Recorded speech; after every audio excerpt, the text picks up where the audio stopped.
সকল দর্শককে শুভ সকাল সহ আমি হ্যালো মালদা থেকে অনুরোধ করি যে আপনারা হ্যালো মালদা চ্যানেলটি সাবস্ক্রাইব করবেন এবং পাশে থাকা ঘণ্টাটি অন করবেন ও লাইক শেয়ার এবং কমেন্ট করবেন। আসছি সংবাদ।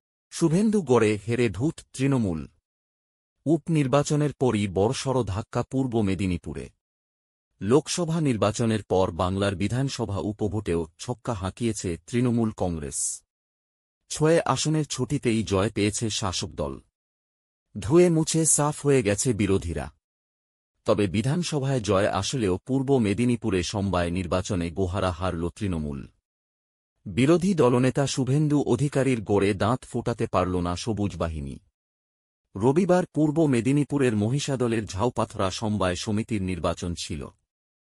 মোট ৫২টি আসনে ভোট গ্রহণ হয়। সব আসনেই প্রার্থী দিয়েছিল বিজেপি ও তৃণমূল সমর্থিত প্রার্থীরা। পরে গণনা শেষে দেখা যায় ৩৫টি আসনে জয়লাভ করেছে বিজেপি সমর্থিত প্রার্থীরা। এদিকে তৃণমূলের ঝুলিতে যায় ১৬টি আসন। পাশাপাশি এক আসনে টাই হয়। পরে ট্রাই ব্রেক হলে সেই আসনেও জয়ী হয় বিজেপি।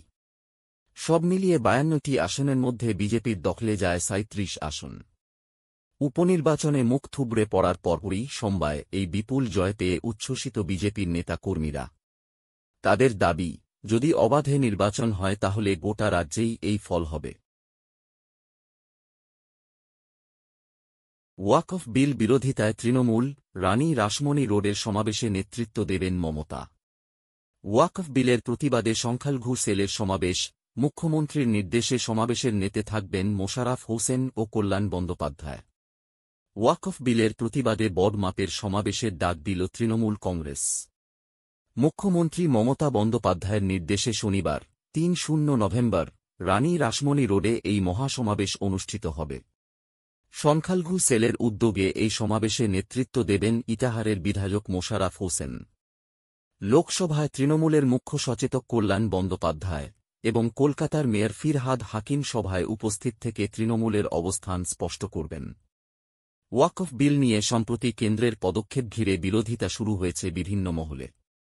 সংখ্যালঘু সম্প্রদায়ের স্বার্থ সুরক্ষার দাবিতে তৃণমূল এই বিলের প্রতিবাদে সরব হয়েছে। মমতা বন্দ্যোপাধ্যায় স্পষ্টভাবে জানিয়েছেন, সংখ্যালঘুদের অধিকার রক্ষার ক্ষেত্রে কোনো আপোস হবে না। তৃণমূলের সংখ্যালঘু সেলের চেয়ারম্যান মোশাররফ হোসেন এই সমাবেশের মূল উদ্যোক্তা। তৃণমূলের তরফে জানানো হয়েছে, এই সমাবেশে দলীয় কর্মী ও সমর্থকদের উপস্থিতি ব্যাপক হবে। সমাবেশের মাধ্যমে ওয়াকফ বিলের বিরোধিতায় দলের অবস্থান আরও দৃঢ় করা হবে। পরে সংবাদের সঙ্গে থাকুন হ্যালো মালদা বাংলা নিউজ চ্যানেলের সাথে। ধরে হ্যালো মালদা থেকে বাংলা সংবাদ দেখার জন্য অশেষ ধন্যবাদ সকলকে। সর্বশেষে চ্যানেলটি সাবস্ক্রাইব করবেন এবং বেলঘণ্টাটি অন করবেন। লাইক শেয়ার এবং কমেন্ট করতে ভুলবেন না। সংবাদ আপাতত এখানে শেষ করা হলো।